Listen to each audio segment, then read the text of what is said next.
In these two PowerPoint slides, I'm going to go through the key things that need to be done well to make a demonstration lesson highly effective. And the first thing, before you start, make sure everybody can see. And it really helps if you can show what the learning looks like and what's important about it. Having a clear learning goal helps to get good attention at the beginning. And if you can, make it interesting with a very quick story or example that shows the relevance of what you're learning. Now remember, with my juggling, I showed the complete 3-ball juggle, so you could see clearly what you were going to do, so you knew what you were aiming at. And remember, I went back to the basic key steps: the 1-ball throw, the 2-ball, remember the triangle, throwing it up at the right height, and also the difficult or problem areas. Remember, releasing that 3rd ball was not easy.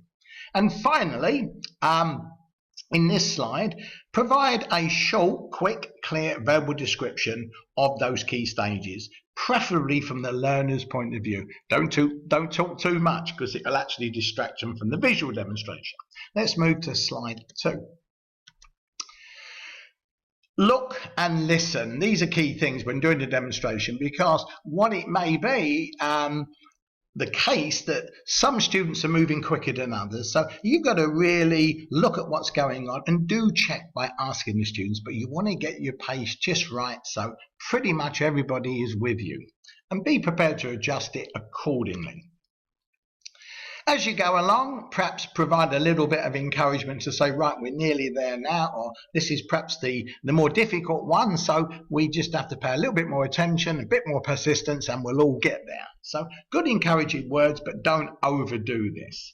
And equally important is, don't overdo your skill level. Remember, it's about them learning. You must be competent and you must demonstrate clearly, but you don't need to overperform, because that can actually make them a little bit nervous and undermine their confidence when they come to practicing the skill.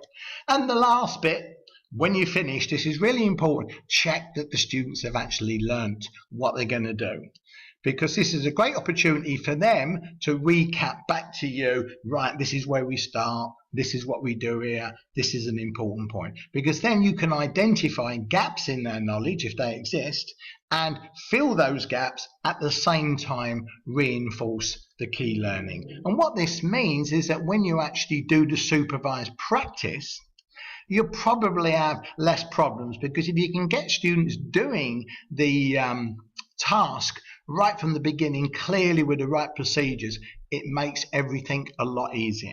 So hope this has provided you with a clear idea of those key things that you need to do if you want your demonstration to be highly effective.